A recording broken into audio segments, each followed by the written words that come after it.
windowsill. Been so lonesome chasing that morning chill. Oh, little red bird, open your mouth and say, been so lonesome, I just about flown away. So long now I've been out in the rain and snow, but winter's come and gone, a little bird told me so. Hello and welcome to the How I Healed podcast. I am joined today by my co-host Mary Lou Singleton, who is a family nurse practitioner, herbalist, and apprentice-trained home birth midwife. She has been caring for the health of New Mexican families for over 25 years. Mary Lou believes all healthcare modalities, from allopathic medicine to energy work and everything in between, have healing potential. That healing is always an individual journey to be supported by community, and that when it comes to healing, effectiveness is the measure of the truth. She is a critic of the pharmaceutical industry and the mainstream medical industry, which promotes drug dependence and chronic disease maintenance rather than healing. She believes healing is always possible and co-created the How I Healed podcast to share stories of healing, hope, and recovery. Thanks, Jocelyn. I'm Mary Lou, and I'm here with my lovely co-host, Jocelyn McDonald, who is an artist and storyteller. She is enlivened by the infinite potential of humans to heal and helps others walk this path through her art and music. Her healing practice focuses on making and finding meaning out of the crises and major choice points of our lives. She offers one-on-one support through coaching and archetypical astrology and tarot. She specializes in assisting with psychedelic integration and pharmaceutical cessation. Welcome back to How I Healed podcast. I'm one of your co-hosts, Jocelyn McDonald, and I'm here with my other co-host, Mary Lou Singleton. And I gotta say, I am just so blessed by the reactions that we've gotten to our podcast so far. I want to open up today's show with just a little bit of gratitude for everybody who has been downloading or streaming on Spotify and Apple Podcasts and our Substack. We've been getting some great feedback. Friend of the podcast, Rebecca Casanto, says, "This is such an amazing podcast. Thanks to both of you amazing women. I listened while in the kitchen making tortillas and I cried so much at the end. Both of your words on birth and death were so powerful and so touching for me. Keep this up. I think this is very much needed medicine." It felt so good to receive that. Thank you so much, Rebecca. And also from my beloved friend, Casey, she said, episode 2 was a work of art. Wow, what a blessing to receive, because I did go pretty vulnerable on that episode, pretty personal. So that was lovely to receive. Thanks to everyone who's been sending in their messages of support. And I just want to encourage you, if you like our podcast, to get in touch with us in the comments on Spotify and Apple Podcasts. You can also reach us on Substack, howihealed.substack.com, and our Gmail, howihealedpodcast@gmail.com, if you want to send in your feedback or you want to be a guest on our podcast if you have a story of healing of your own that you'd like to share. I also want to encourage everybody to subscribe to us on Substack so you can stay abreast of all of the latest episodes. At this point, we are trying to release a new episode every week. And if we have supporters, then we'll probably keep that pace up. So, your support really means a lot to us, and it definitely inspires us to keep going.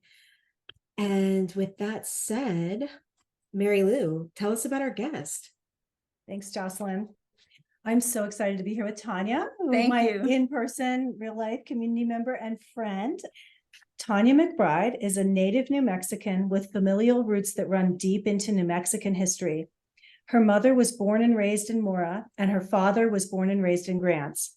Tanya has lived most of her life in Albuquerque, has seen it grow over her 60-plus years here, and still finds it fits her life. She has found her niche of joy, purpose, and community here.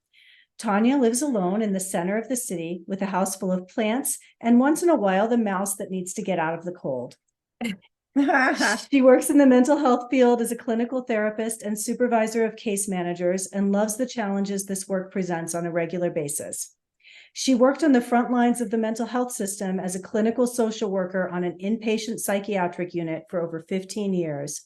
Tanya is an avid traveler, skier, hiker, camper, and yogini. Welcome, Tanya. Thank you so much for having me. I'm so excited to be here. And thank you for everything you do for the community, and especially for women. It's so true. Absolutely true. Tanya, you're our first guest. Wow, that's exciting. It's so All exciting. right. Yeah, well, thank you for having me. It's really good to be here.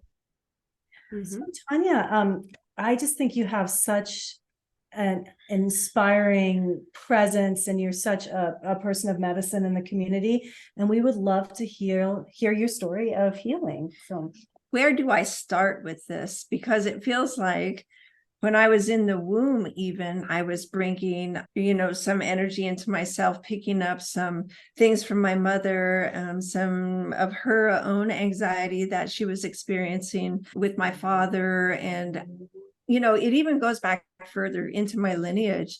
And so I feel like when I was born, I chose this place in my life to do some pretty heavy work. And it feels like that's what I've been doing. And it's an ongoing process.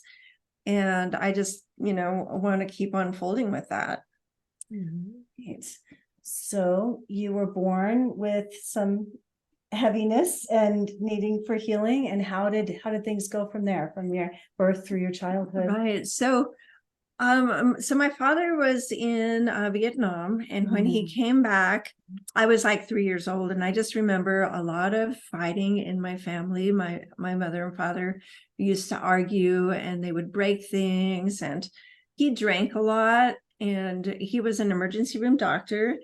So when I was 17, he had a heart attack and he passed away, and he was 44 years old. And I was already kind of getting into some rebellious acts, doing some drugs and things like that. And so when he passed away, somehow I really deeply internalized that as it being like my fault for some reason. In my 17-year-old brain, I felt like it was because something I did. And this wasn't really a conscious process, but I kind of, felt like I started punishing myself for that. And I got into hard drugs, and that went on for about 7 years. And it got really just crazy. It just got really, really crazy. I was hanging around with some really tough people, with some, like guys that had been in this Santa Fe riots. And I was using, just like some hard, spooky substances. Yeah. So it was just really, I was having a hard time getting out of that. Although at some point I realized, I didn't want to live like that, and I wanted to get out of it. And it took me from moving from Albuquerque to California, and I got married to a man named Mark that we had been in a relationship about a year. I kind of cleaned up for a while and realized that I wanted to go to school. So I came back and moved back to Albuquerque and started my education at the age of 25. I kind of cleaned up, but then in a way, I didn't really address the deeper roots of the problem. I didn't really address the traumas that I had carried with me and that I had experienced as a child. I just felt like the problem was the drugs, and if I cleaned up on that, I was going to be fine. I didn't realize that it took much more than that to heal. And so I was still struggling with various things. And so I relapsed again. After a while, I relapsed and went back into another dark phase, to where I felt like if I would have continued that, I wouldn't be sitting here with you ladies, So when I got clean for the second time, I realized that I needed to do some heavy work on myself and start like really addressing, all the damage I had done to my body, as well as the deeper rooted problems that were, still embedded in my body.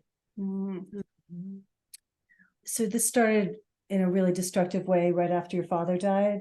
Yeah. Was it really soon after that, or did it come? It was pretty much right after that. I remember I was on acid when I found out. Oh, And wow. then it's like I just kept going down this dark path.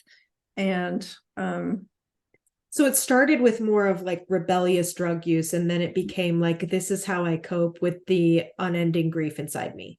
I think that's how it shifted. Yeah, I was a teenager. I was like trying to find my place in the world and trying to fit in. And it was just, a little bit of this and a little bit of that.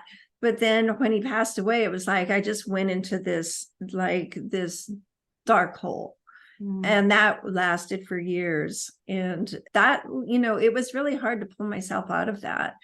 And it felt like the second time that I did, that my body was just really damaged. Like my nervous system was totally shot, and I could hardly even speak. And I had panic attacks, and my body was malnourished, and all of these different things together, that it just, it took me some time and some patience to start really healing myself. And I believe I started with the physical body. So I started nourishing myself with, with foods and, home cooked foods. I moved back with my mom, and that, loving relationship really helped me a lot. How old were you at that point? So actually I was 40 at that time. Wow. So that was like in 2002. So all the way from the time I was 17 till I was 40, it wasn't all hard drug use. There was that time that I, kind of had this respite, and I went to college and I got a degree and I got into law school. And then in law school, that's when I had the relapse and went back into another dark period. So it was cycling from periods of sobriety and periods of heavy medicating. Is that how you would describe it? It was, although that period, I wouldn't really necessarily call it sobriety, because I wasn't really addressing the deeper problem. I was just still kind of just sort of ignoring all of the deeper work that I really needed to do. And so the second time, I just got full on into the healing process in so many different ways. Tell us about what ways, like what was your recovery process? So my recovery process started off, I think, with just like nourishing myself, my body with good food.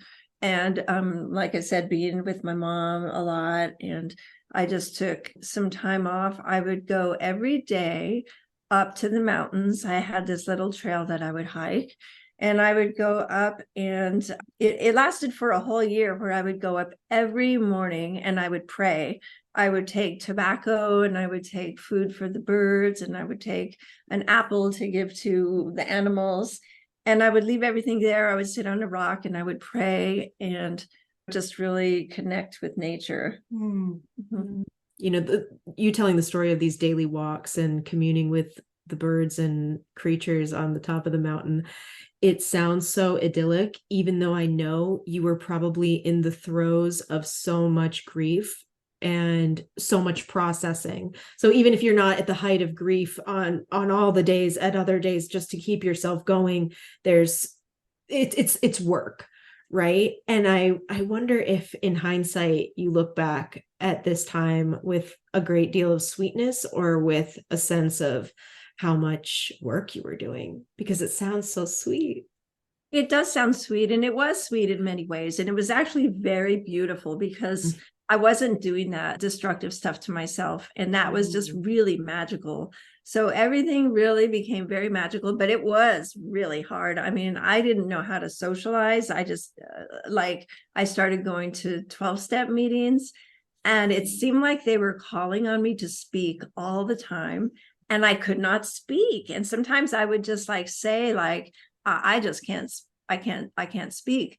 But I made a deal with myself that I would never pass. I wouldn't just say, no, I can't. I would try.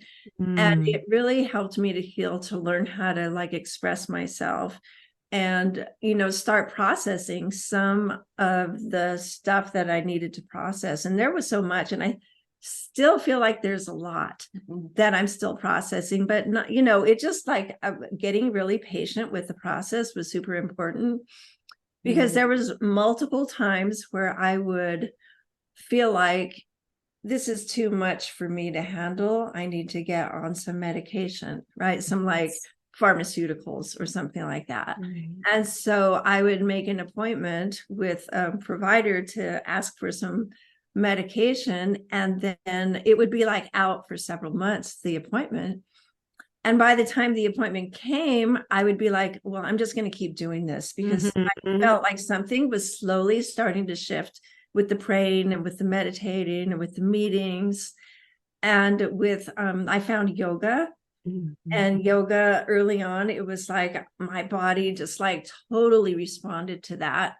And I remember, because like when I was using, I would look at some yoga books and I would try to do some of the postures. And I could tell even when I was using that the postures were so healing for me. And it awakened something deep inside of me that was really needed to be healed. So early on in my recovery, I found yoga. I'm really curious to go back in time for a bit and revisit what you said about feeling responsible for your father's death, and wondering if you can speak about that a little bit more.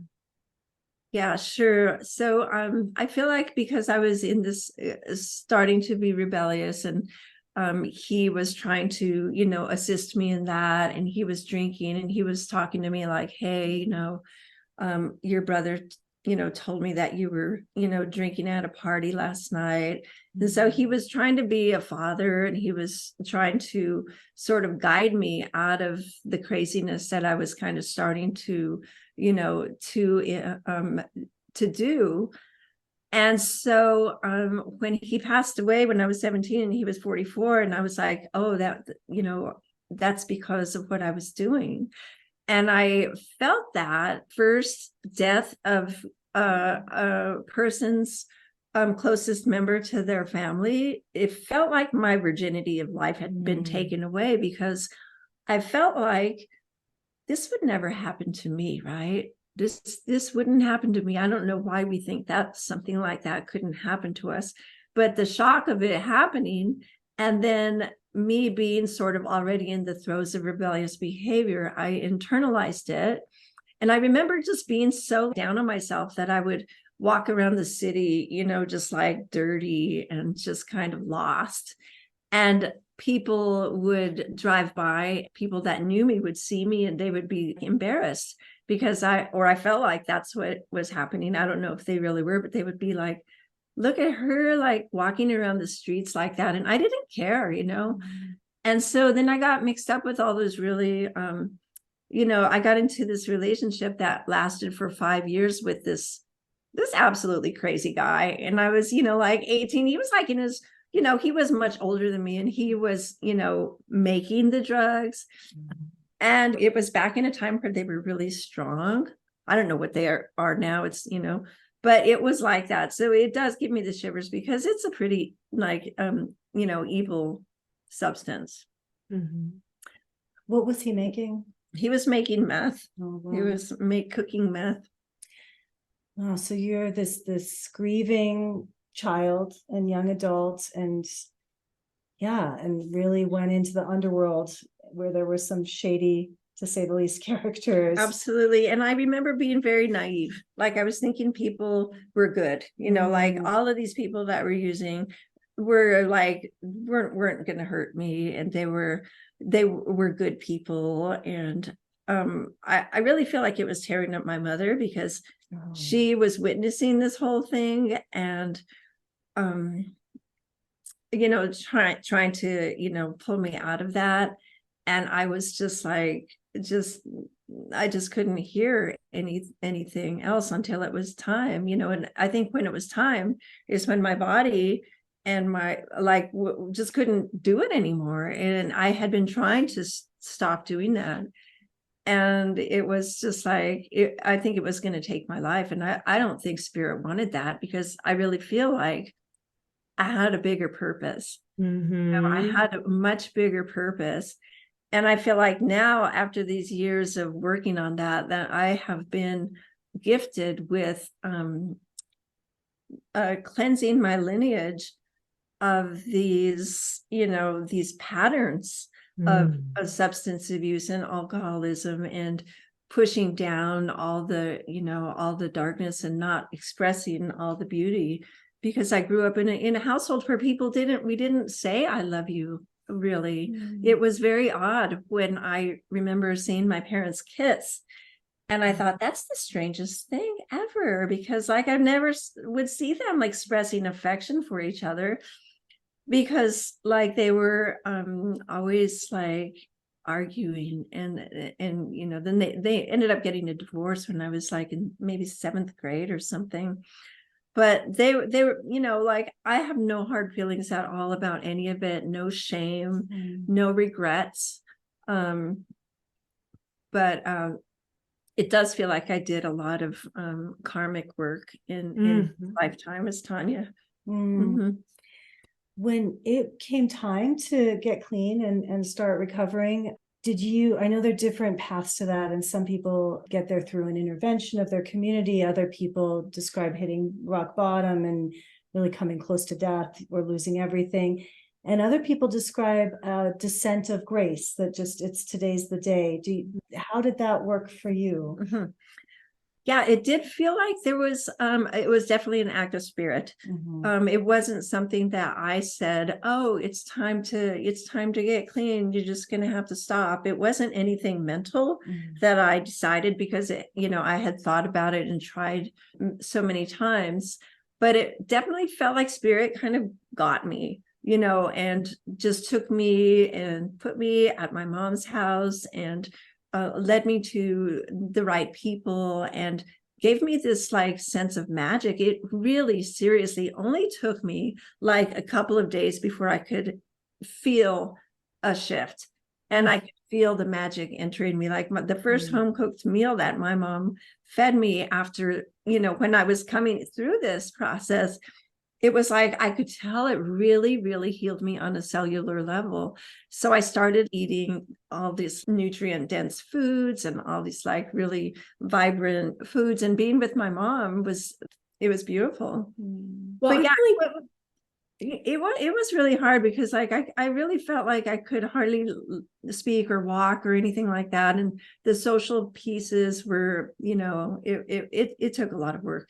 Yeah, I'm really curious about your shift into being open to receive the medicine your mother was able to offer you, because at first you described in the beginning of your addiction pattern that your mother was trying to reach you, and you were preferring the company of these people that you were so convinced were maybe offering you a connection without judgment. Or what was it that was standing in the way of you receiving your mom's medicine earlier on, when you were instead surrounding yourself with people who you thought were good but actually were pretty spooky characters? Yeah, I think that's a good question, because again, I think it goes back to spirit, and I wasn't ready before, and I was still wanting to, I still felt like I was in the throes of that karmic work and that I was doing, and maybe it just wasn't time. And then later it felt like spirit said, okay, now it's time, because otherwise you're not going to make it, and you have a bigger purpose. So, then when I started like getting into recovery, I could feel the shift. I felt like the presence of spirit so strong within me, and it just like kept me going. It kept me going back to the mountain to walk. It kept me going to a reading. It kept me eating the good food. It kept me, I just totally didn't interact with those people anymore at all. And I would see them places, and I would just like cringe away from them. And I mean, like the 12-step model is not where I follow now. It's not where I am with things. But at the time, I think that was really super helpful, because the meeting that I went to, the women there they just surrounded me with love, and they would like just be so loving. And I found a woman that would help me go through the process, and they were not perfect. They were having their own struggles, and that's the way we did it. We helped each other. And I always felt like an outsider in humanity, you know, that I didn't really have a place. And sometimes I still feel a little bit like that, but it's in a good way. You know, it's in a unique way. And You're the woman on the mountaintop. what's that? You're the woman on the mountaintop. I was going to the mountain. You can't always be in community if you're the woman on the mountaintop. Yeah. So the community really started like healing me too, you know, and so yeah, the process, it was amazing. I had pretty severe body damage. I had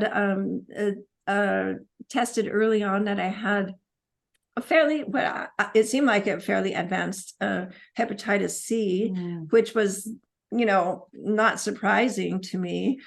And the treatment at that time was interferon. And I was like, okay, I got to do this. You know, I got to do this because, like, you know, people were saying you just have to heal. You have to do it.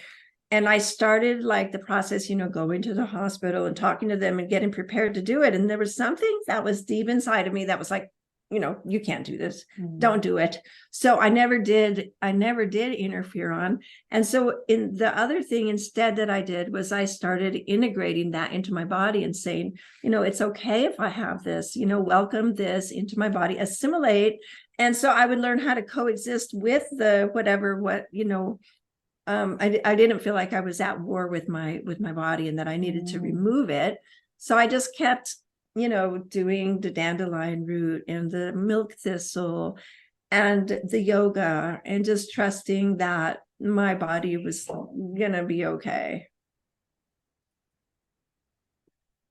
I want to kiss you right now. I love your story. Your story is so good. And it's just, it's so nourishing to hear. I want to return again to your mother and, you know, Sure. Don't answer this question if you don't want to, but I just, you know, when you were describing your conception and gestation as being, as already bringing on the anxiety of your mother and your lineage, I imagine something had to shift for your mom when she welcomed you into her home and began feeding you.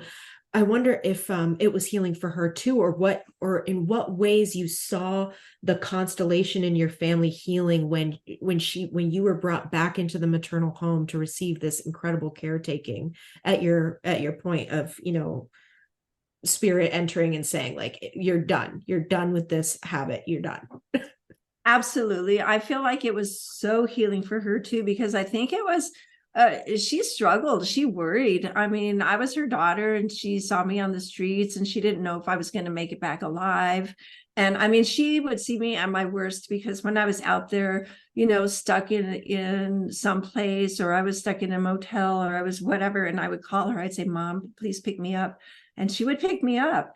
And I couldn't talk. I just sat, you know, in shame, and I would crawl into, you know, into the bedroom, and she would try to leave the door open so she could see me. And I was so ashamed that I would shut the door, and she would keep opening it, and I would shut it. But when all of that passed, and I really did get into the healing process with myself, I feel like we were healing together, because it felt like we both pulled through this karmic work together. Like she had this huge part, and I think she was carrying a lot of karmic work, and it felt like we were working on this together. And so she passed away in 2007, and I had been clean 4 years when she passed away. And she told me, she's like, Tanya, I'm so glad you're better, and I'm so lucky to have you. And she said things to me that she never said in her life, you know. But I really feel like we did some great work together. Mm-hmm. Sounds like it was so healing for your mom as well. Yeah, it was. And I think of what you were saying about being 17, and like so many children who go through a trauma, we feel like it's our fault. Mm-hmm. But what I've also seen with the families of addicts is the mothers of addicts feel like it's their fault. And, yes, good point, Mary Lou. I imagine the process your mother had to go through of releasing herself from that in order to be present and unconditional. It sounds like she was really unconditionally loving to you when you needed that. She was really always, she's like my best ally in my life. And even in her, she's on the other side. She's still my best ally because I can feel her like, right on time, let's do this. And I like go on a trip and I'm swimming in the ocean or something like that. And I can feel her like, you know, she's just really celebrating that a lot. And when we were doing this in the dark parts together, I think she must have, you know, had some times where she felt like, you know, me witnessing all that, the arguing with my dad and that she was doing. I don't know how much of it she felt was her fault or internalized it, but I know it was a mixture of that. And there was one time where she was like, you know, she just like, she wasn't going to do it anymore. She took my picture off the wall. She had pictures of all of us, and they were like in the hallway. And I went, and she had some dried flowers in the place of where my picture used to be. And she wouldn't talk to me for, it wasn't a long time, but it was maybe a few months where she just wasn't going to be there. And I'm grateful that she gave herself that, because she needed to do that, because I was just driving her crazy, you know. There's a proverb that goes, a mother is only as happy as her least happy child. Oh, yeah, I can see that. As a mother, I'll Yeah. attest to that. So I'm so glad that your healing brought healing and peace to your mother as well. It sounds like it was very mutual. Oh, I'm so grateful that when she passed away, we were both in a very good place, and we both realized that we had come through that work together, and you know, we were in a beautiful place after that. Wonderful. Do you think she felt that spirit, that descent of grace, whenever you were ready to really heal, that she was able to open her home and feel that? Or do you think she was wary during that time? It felt like she trusted me again, and it felt like she believed it. Like it wasn't like during the time of using, where I would kind of clean up for a few days and try, and then I would go back out or whatever, and it would hurt her every time. I feel like she saw something different and she felt it. So I think she it didn't take long for her. And I think she appreciated my presence there, because when I moved back, I started back in school to get my master's in counseling.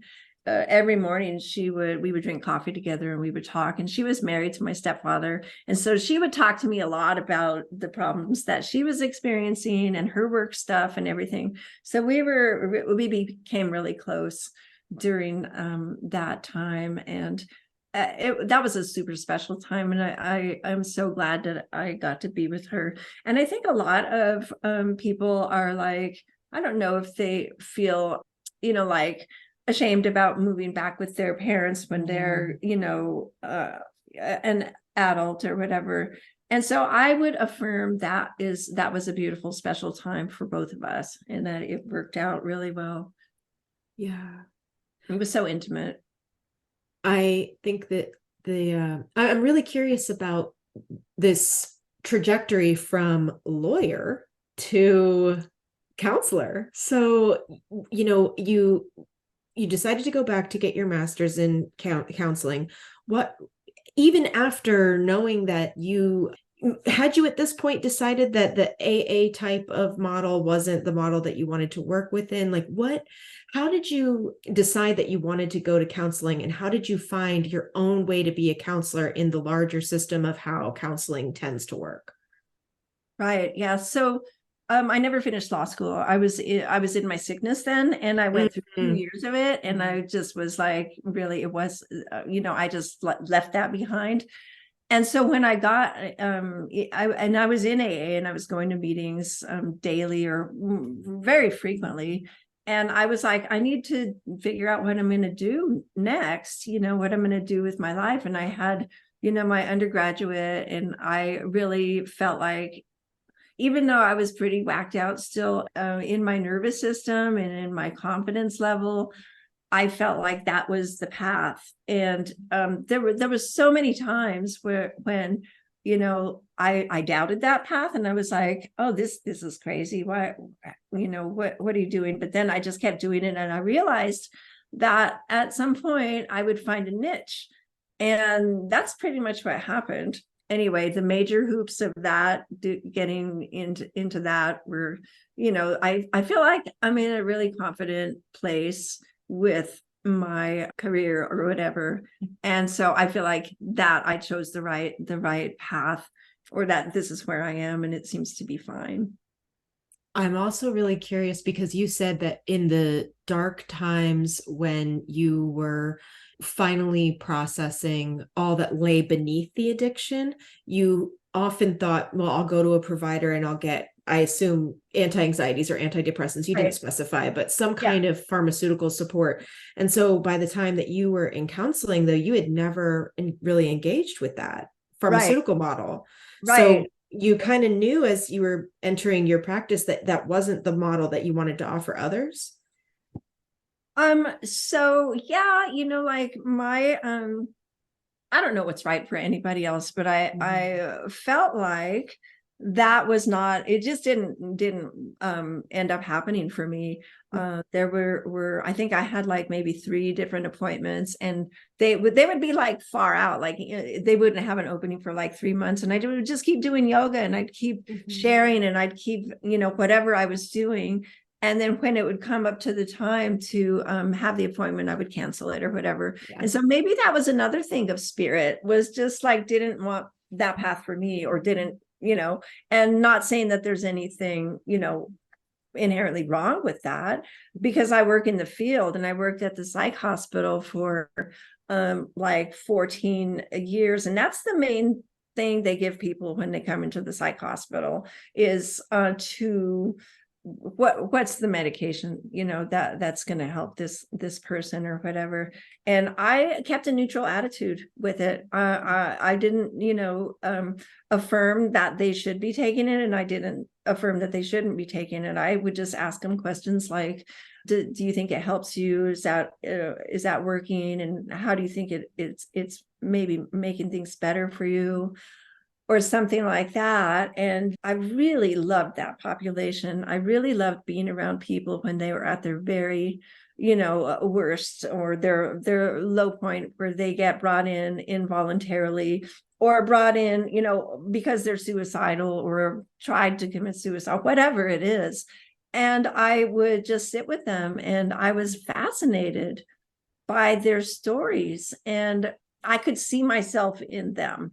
And a lot of them were very resistant and against being medicated. And I would, I would not say stuff like, oh, but you need to take that to, or I would just say, I understand. I really get it, And so I just really carry the energy of like, do the other things. I mean, I don't think I'm in a place to really say, but I feel like being in the field, and a lot of the clients I still work with, I'm not in the psych hospital now, I'm working at an agency. It's an outpatient agency where, like I see people having side effects and things like that. And I'm like, well, I don't know, like good sleep and good food and meditation and moving the body and, herbs and all of these things, I think are so, they're so rich and full for us to use. So yeah, I don't think it was my path to be on pharmaceuticals for me. It just wasn't. I loved what you said about the women of the 12-step community surrounding you. And I am a fan of the 12-step model. And I think I'm also a fan of people graduating from that as well. And I'll throw in that, one of the reasons I love the 12-step model so much is because, as someone who resonates with anarchy, I feel like that model is the only example of functional anarchy that I know of in this world. And it's beautiful that way. It's beautiful. It's decentralized. It's non-hierarchical. There's an open door policy. No one owns it.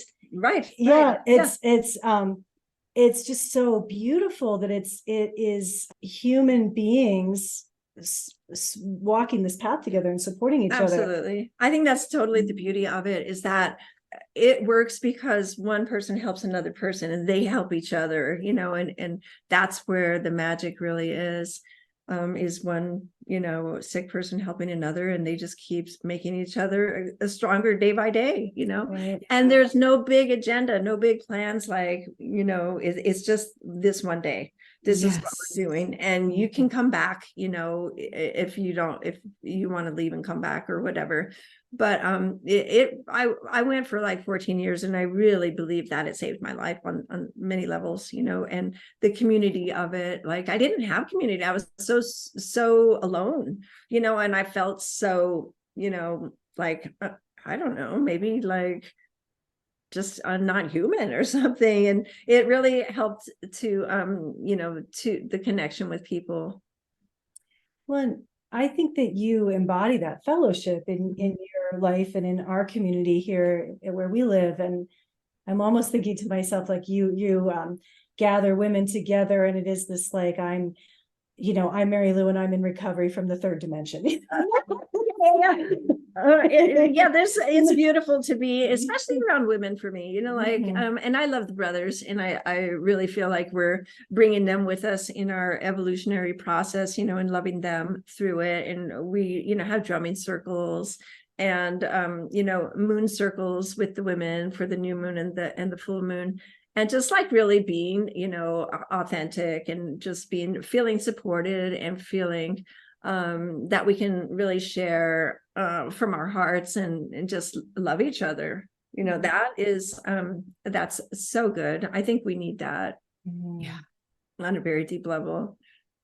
I found myself with this big Cheshire cat grin on my face when you were talking about how much you love the community of people who are in mental health crises and at their, in a state of suicidality and stuff. And it's not because I think that's funny or something, but I wanted to point it out because I find that too. I find this relational compatibility with people who are in crisis where I can relate to it, and I feel like my medicine is available at the surface, and I'm just so ready to give it. And I see in you this Chiron archetype of using your wounding to heal others.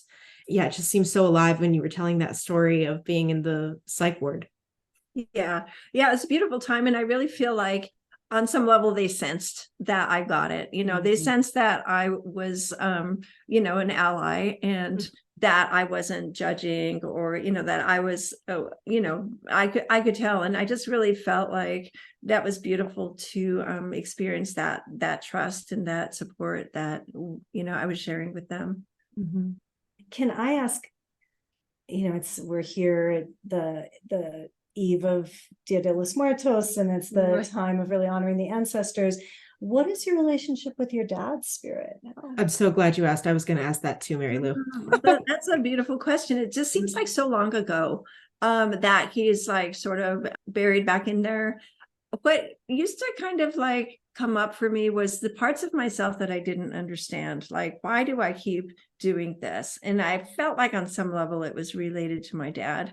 And I just feel like he was a super intelligent and super sensitive person, and that it was just like a tragic occurrence that he left this planet so early. And I think that's what affected me, is to live a large portion of my life without a father figure. And he comes into my dreams periodically, but not like my mom. She's there almost every night.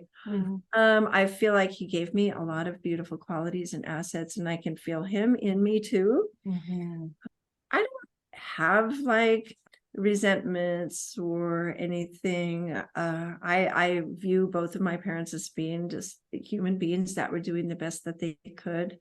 And they did a wonderful job, and they, emphasized certain things that they thought were important. And they, they had a hard time themselves. And I think a lot of it was unconscious, because like my dad he drank a lot, but I don't ever remember him really expressing that, you know. Well, you spoke a lot about healing your lineage and about your karma in this lifetime. And so I wonder if you could speak to that in greater depth. Sure.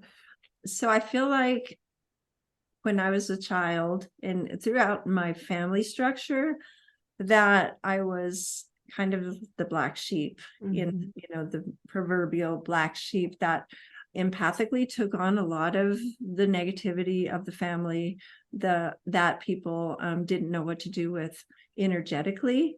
I feel like somehow it was like siphoned my way, or I energetically attracted that somehow. And so it feels like, rather than anybody acknowledging it, like, hey, this is going on in our family, because I don't think anybody really understood it or knew it. So I took it on and I expressed it. Like, it worked, that's why I was doing these things, partly is because I was expressing it out. And they were like, see, Tanya, it's because you are, look what you're doing. And so I got to take a lot of that on, that, they kind of like, Tanya's like, she's screwing up everything or whatever. And what I was really doing, it feels like it gave me a larger purpose to all of this, was that, now that I look back on all of that and I processed through that it was cleansing of, not just our family unit, but of the lineage. Because if you go back, and that kind of, those patterns stay within themselves, and they need to be expressed through something or somebody. And I feel like they were expressed and in a large part healed, through me. And so I haven't had, I don't have children. It feels like that is the process that happened. Yeah, I really hear that, as you're describing yourself as the black sheep who energetically siphoned so much that was unconscious, through the experience of you having to confront so much that was lying beneath the surface. Because early on in this conversation, you had said that it wasn't enough to quit drinking because or using, because there was a reason behind all of that was unaddressed by just stopping. Like, sobriety was not enough to heal. And so in a way, your addiction allowed all that was unconscious and unspoken in the rest of the family to be brought to the surface, witnessed, processed, and integrated. Now, as a person who, is out here healing others of, similar patterning. Yeah, absolutely. That's the way that I feel for what it is. And I'm not sure that's how my siblings necessarily see it. I think I have regained a place of integrity with myself. And so however they view it is okay, but I do feel like there's a respect that I feel coming from my family, and an integrity that I feel coming from it starts within myself, and it expresses itself outward. Yeah, so that's where it goes. Beautiful. Do you feel like there were angels and intercessions, of however we want to describe, any kind of spirit help that protected you during the times you were in the darkest parts of this? I do. I really do. I guess the view that I have, I'm not sure how to exactly word this, or if it really is the truth, but for me, it feels like there is a certain plan. And it was, there were times where, I had a gun pulled on me, or I felt like I was, I could have overdosed, or a zillion different things could have happened. And they didn't. And so I feel like maybe that it just wasn't in the plan, and I don't know what the plan is. That's the great mystery of life. I have no idea what it is. And I had a session recently where a shaman that I was talking to said, well, like, it is a mystery, but you can have a say so, you can have a part. And I'm not really sure, I've developed over time this trust in the process and this trust in the universe. So I pray every day, but I don't really pray for anything. I just give thanks and pray for, like, thank you for your presence and for your guidance and for the love and strength and the beauty of life. And I don't ask for, oh, let's make this work out like this, or can I have things this way? Although that's a beautiful thing, because I think it would probably be granted. But I don't want to interfere with the magic too much, because maybe I just don't know, what is the best thing, because I think sometimes we do have to be careful what we ask for, because is most likely going to be granted, and it might be granted in a way that we didn't expect. So I'm just like, whatever magic is meant for me. And if that's not supposed to work out, that's okay. Like, maybe I'm making some plans to travel and I'm like, well, we'll see what happens, because if this is supposed to happen, then it will. But if it's not, then it won't. Mm-hmm. So I just want to keep trusting the universe and doing my part here by aligning myself with the purpose the best I can, and trying not to create these barriers, and trying to minimize my ego and the things that might corrupt that process. I want to just kind of get out of the way and do the good things for myself. And sometimes it works out and sometimes it doesn't. I love that prayer. I think I'm going to give that a try. Stop asking for so many specifics. Like, where's my baby?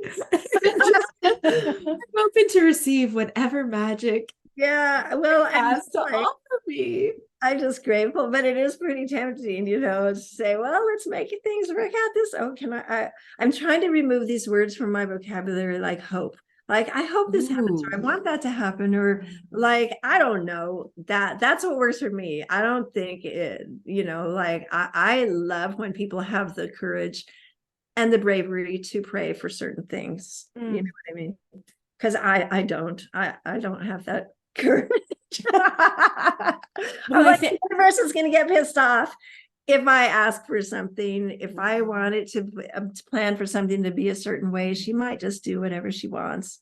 No, that's really landing for me. I think that if I were to actually be honest with myself, to use the same example, when I'm sitting here praying for, where's my baby, in the intensity of such a prayer, if that were actually to be granted, am I ready for it? No. Mm-hmm. I think that's where the resistance comes in. So I love this availability of, like, just whatever magic is for me is coming my way, and I don't have to get specific. I love what you said, like the courage to pray for something specific. It really does require a great deal of courage, because you might get it. Yeah. And then you probably will. I don't know. Probably. Yeah. Well, and there's so many fairy tales and old stories that warn about that, right? If the fish gone wrong, right? Exactly. Yeah, the genie bottle, or I don't know, right? Whatever. The Midas touch, the monkey's paw, right? Mm-hmm. It's quite a magical process to be in a human body, and now it feels like my skin is like, it feels like I love my body, and like it feels natural. And there were times where, like, literally I didn't know if I'm supposed to swing my arms when I walk. Like, I would think, oh, am I supposed to do this? Or it just felt so odd. Yeah, sometimes it's natural, and sometimes you're like, what is this 3-dimensional bullshit? What is this body thing? Right.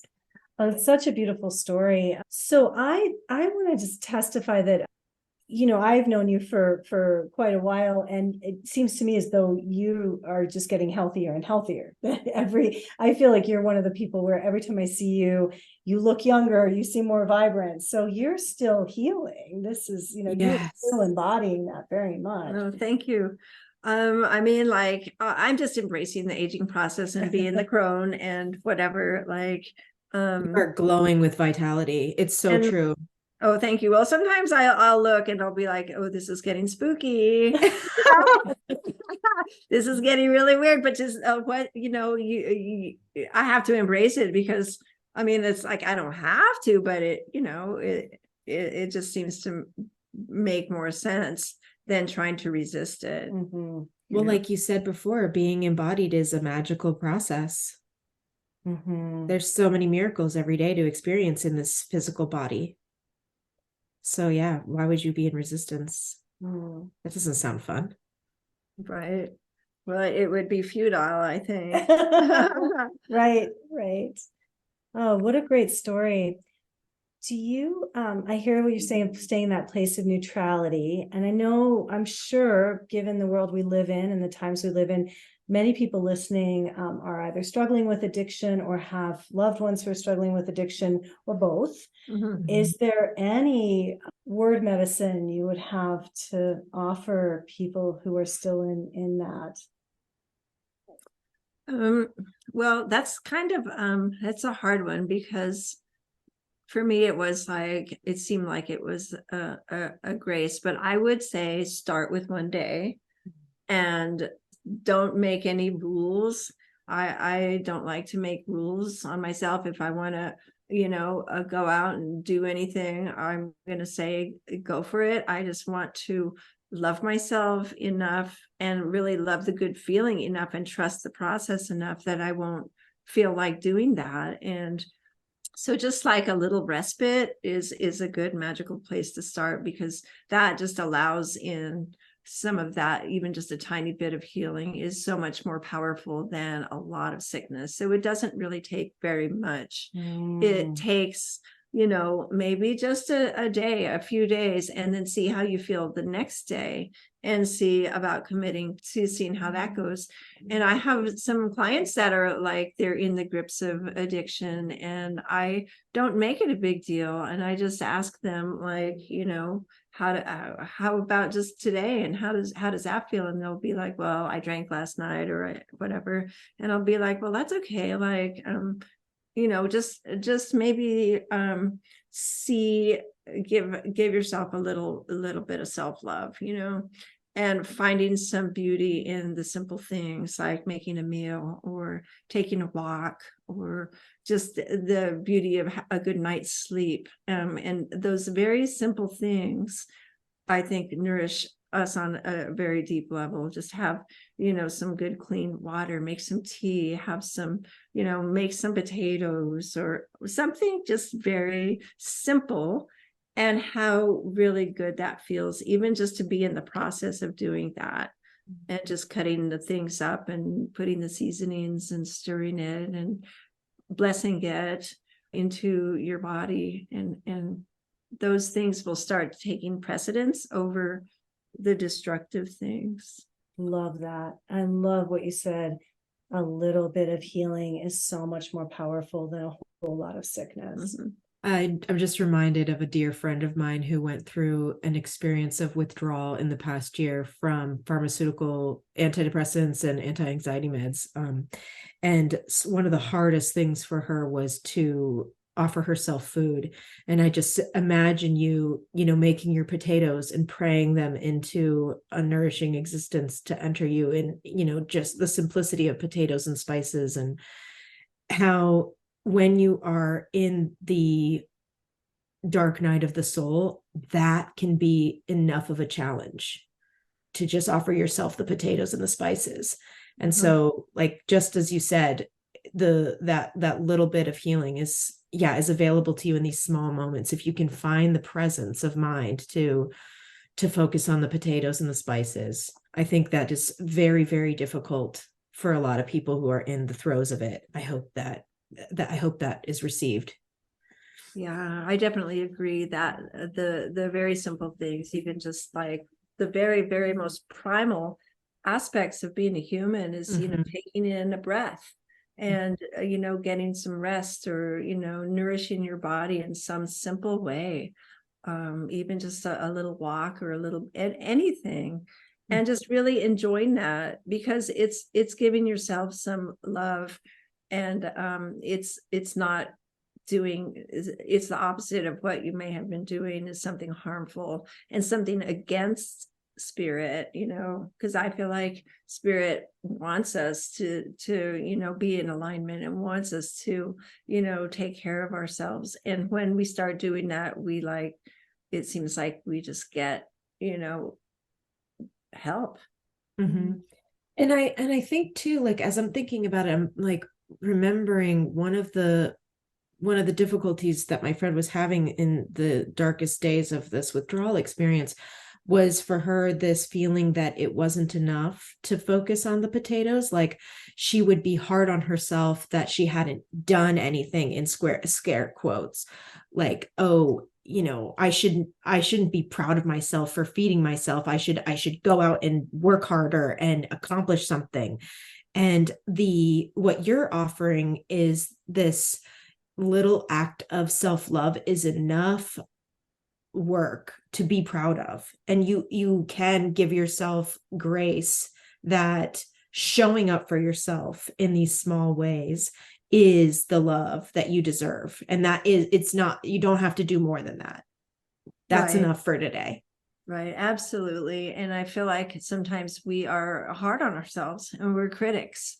And there's the thoughts that go, or, the feelings that are attached to the shame or whatever. And that starts to heal too. It really does. And changing the way that you talk to yourself, that I talk to myself in my head, I look in the mirror and I just say beautiful things, and that it's been really helpful to pull myself out of that negative spiral.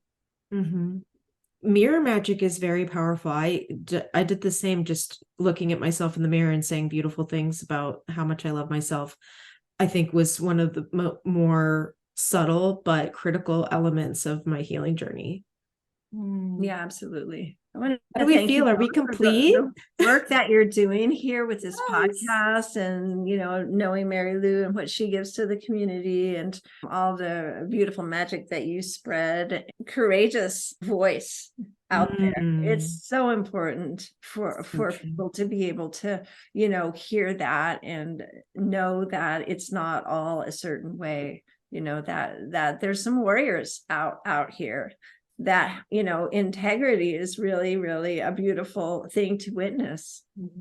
It's so true. Thank you for sharing your story. Thank you. Thank you so much for being with us, Tanya. It was my pleasure. It was my honor. So thanks to all our listeners. As we wrap up another episode of How I Healed podcast, I just want to remind everyone to like, share, and subscribe. It really supports our podcast. Please let your friends know about us. And if you have a story of healing outside of the traditional medical paradigm, please get in touch with us at howiheiledpodcast@gmail.com, or you can reach us on any of our social media channels, and you will find those in the show notes.